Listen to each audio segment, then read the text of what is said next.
Why are you acting so high and mighty over a mere $300? We don't need your chump change. Laughing, my son and daughter-in-law looked down on me, hurling hurtful words. I've supported them for 10 years, knowing they were struggling. Seeing the two of them never settling into steady jobs, I always held back my complaints, wondering how I could help. And this is the things I get? Why did I ever think of helping them? I believe that one day they'd appreciate my efforts and change their attitudes, but that day never came. Isn't that answer enough? They've taken 10 years of my time and drained my hard-earned savings. Yet they scoff at my assistance, saying it's not enough and just spare change. I've given everything for my son and his wife without saying a word for 10 years. But that ends today. My name is Susanna, a woman in her 50s. My husband passed away, and now I live alone. We have one son, David. He moved out after college, married a woman, and started his family. Their home is close to mine, but truth be told, we don't get along. Son and daughter-in-law was what you would call a reason. David married Anissa, a co-worker from his first job after college. Anissa left the job when they got married, but less than a year later, David quit his job. Apparently, he got into trouble with his boss. David thought he could quickly find another job, but things didn't go as planned. He struggled to find a suitable position and eventually gave up on working altogether.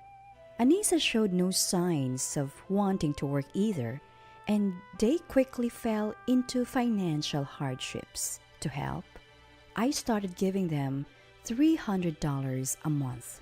They were grateful at first, and I hoped they'd eventually stand on their own. But 10 years later, my monthly support seemed like a given to them and not a gift.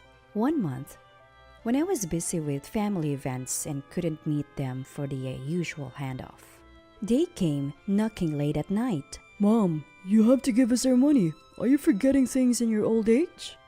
Every time David teased me, my exhaustion from consecutive days would overwhelm me. I'll give you the allowance another time. Can you please leave for today?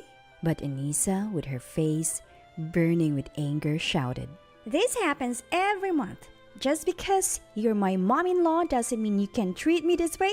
And grabbed me by the collar. Suddenly wide awake from the shock, I handed over the already prepared $300 to my son and daughter-in-law that day. You should have given it to us straightforwardly from the beginning.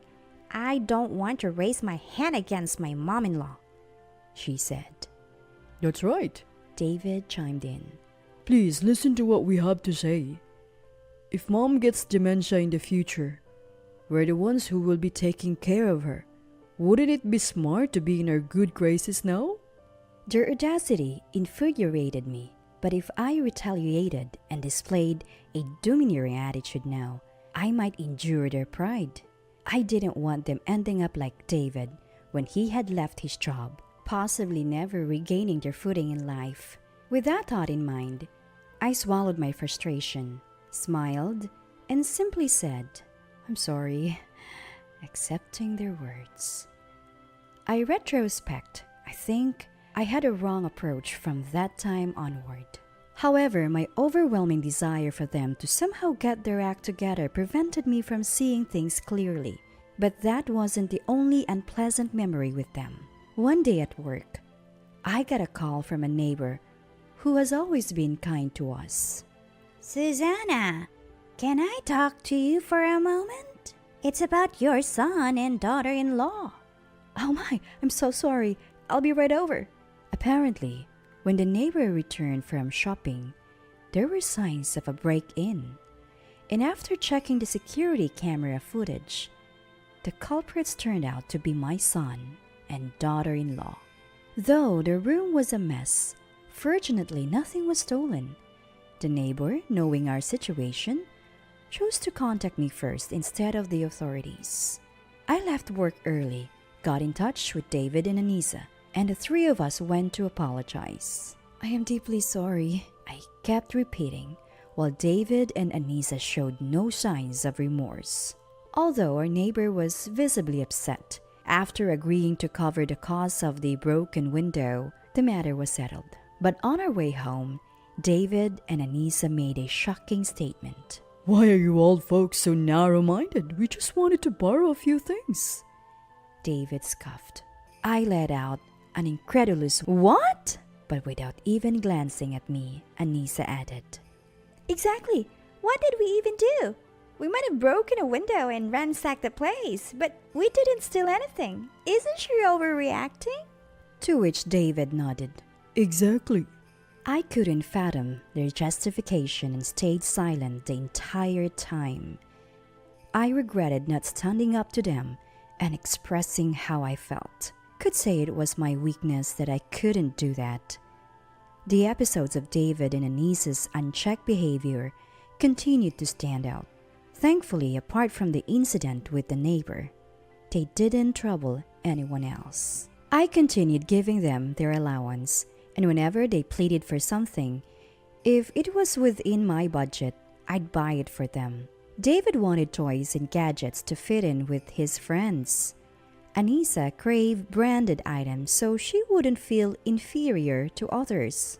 Their demands escalated over time, and they began to rely on me for just about everything. It wasn't just about money anymore. On my days off, they'd call me over to do their household chores, working me tirelessly. We all need money to survive. They had neither the means nor the will to earn their own, so I had no choice but to support them. No matter how exhausted I was, I worked hard.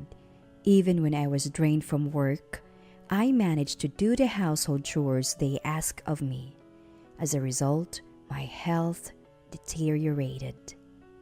Dark circles formed under my eyes, my skin broke out, and I constantly felt dizzy. Seeing me like this, my son and daughter-in-law joke. You look like a monster. Anissa pointed at me and said, You've given up on being a woman. I was too drained to even respond to their cruel words. I knew I was reaching my limit. But I believed that if I didn't keep going, both they and I would be ruined. So I pushed through, doing my best to keep moving forward. Deep down, I wished I could lean on someone else. Admit I didn't want to push myself anymore. Then one day, while doing chores at their house, a minor incident led to a big argument. I was worn out and had no patience left, so every little thing they did irritated me. Anissa snapped. All this fuss over just $300? David, taking her cue, said, I don't need such chump change. and handed back the $300 I had just given him. If you want to give us money, bring a better amount. They laughed, looking down on me. That was the last straw for me. I get it. I'll stop then. Without thinking about the future or their well-being, the words just spilled out. They tilted their heads in confusion. But when I started packing to leave, they burst into laughter. Mom, stop joking. Without us, you'd be all alone. You wouldn't survive without your precious son and daughter-in-law. Mom-in-law, when did you become such a joker? If that joke wasn't funny, you had me worried for a second. Thinking I wasn't serious about stopping the financial support, they continued to mock me. Go ahead and try. But if you do, we'll cut ties with you. Let's see if you have the guts to leave all alone. Come on, our spineless mom-in-law can't do that, right? He'll want to take back what you said in no time. Seeing their cruel behavior, I finally woke up. Why was I sending them money, buying them things, and doing their chores? What was in it for me? I was just being taken advantage of. They treated me like a housemaid, And even at my breaking point, they acted this way. They might be my family by law, but I couldn't recognize them as such with their behavior. Sorry, but I'm serious. Don't regret your words later. Even after I said that, they just laughed, thinking it was a joke. Go ahead and try, but you'll regret it. I can already see it. David's words ignited a fire within me. I was determined to make them pay. I would make them realize how valuable I was to them and how wrong they were to treat me so poorly. As I packed my things to leave, all I could think was how I'd make them suffer. First, I cut off all the financial support I had been providing to my son and daughter-in-law.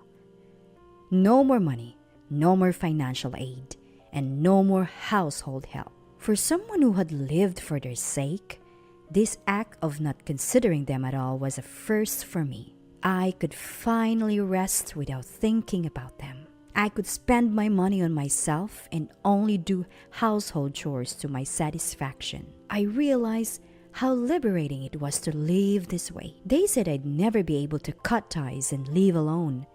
But this life, free from others' control, was exactly what I had been longing for the past decade. I decided to take another step to corner them.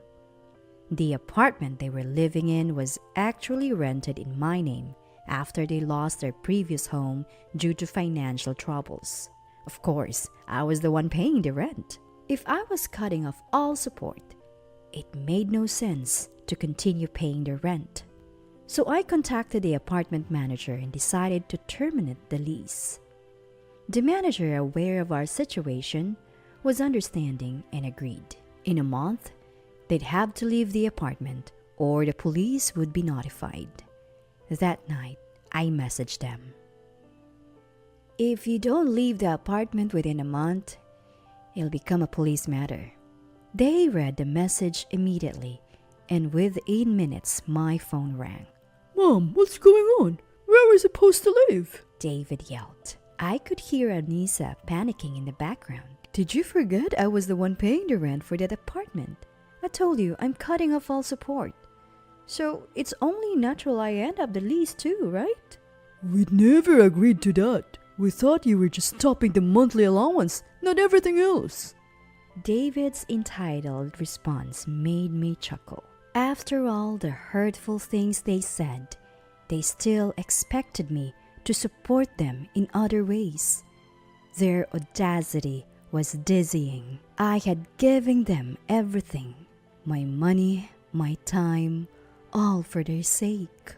All because I wanted them to have a self-sufficient life.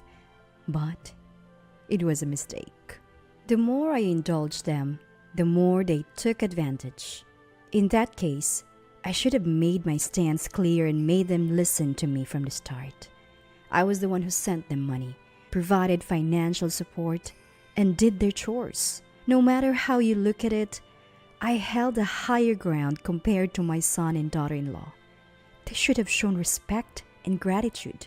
Yet they treated me like a mere housemaid, a tool, an ATM, and even had the audacity to mock me when I was at my lowest. Why did I try so hard for them? Even when they were unreasonable, I endured without speaking up. All they did was take advantage of my kindness. It took me reaching my breaking point to realize how selfish and ungrateful they were, and that they never truly saw me as a family. They may have even seen me as useful, but never as a family member. Why didn't I see this sooner? Why did I keep doing my best until I felt like I had reached my limit? Why did I keep giving and believing? My past actions now seem so pitiful. I believe they've someday become independent, but it was all for nothing. Regretting the past, my anger towards them surged. I needed to confront them, make them admit their wrongs, and apologize. Unless he admits his past sins and apologizes, he will not be satisfied. Feeling this way, I spoke up again. You thought I'd stop the allowance but continue other support? How naive can you be? David tried to interject. But I cut him off. No buts. Do you realize how much you've relied on me? You should be grateful. Instead, you've taken advantage of me. Why would I want to keep supporting you? Listen, your lives have always depended on me. If you upset me even once, and I felt like not helping you, that would have been the end for you. It's a good thing I was so naive. I kept hoping you'd someday stand on your own, that you wouldn't always need my help. I was such a kind-hearted mom. yeah, Mom is kind. You don't really want to abandon us, right? You said things in the heat of the moment, and now you can take them back. We forgive you, Mom. Let's try to be a family again, okay? Don't be ridiculous. I've opened my eyes. No matter how hard I tried to support you, you never wanted to be independent. You just wanted to live comfortably on my dime, right? David, sounding panic, replied. That's not true. We did want to be independent, but it's hard. Neither of us feels motivated to find a job. We did our best, but it wasn't enough. I almost laughed at his words. Did your best? I've watched you two for years. You never tried to find jobs or live frugally. You just enjoyed carefree life on my dime. Listen, Mom, we're truly grateful for everything you've done. We know we owe our lives to you. We need you. Let's start over. What? Why would I need you? One's an unemployed man who's been jobless for a decade, and the other's fake housewife who only thinks of herself. Why would I want you in my life? Do you know how much I've sacrificed for you? I've worked every day to provide for you, even doing chores on my days off. I'm not foolish enough to want that life anymore. Don't say that, Mom. We need you. Without someone like you to support us, No matter how much I tell him, David doesn't listen to my opinion and tries to push his own opinion. Before I could reply, I heard, Let me talk. and Anisa took the phone. Mom-in-law, I'm fed up with David's selfishness too. Men should work and support their families, but he just plays around. I regret marrying him every day. I'm a victim just like you.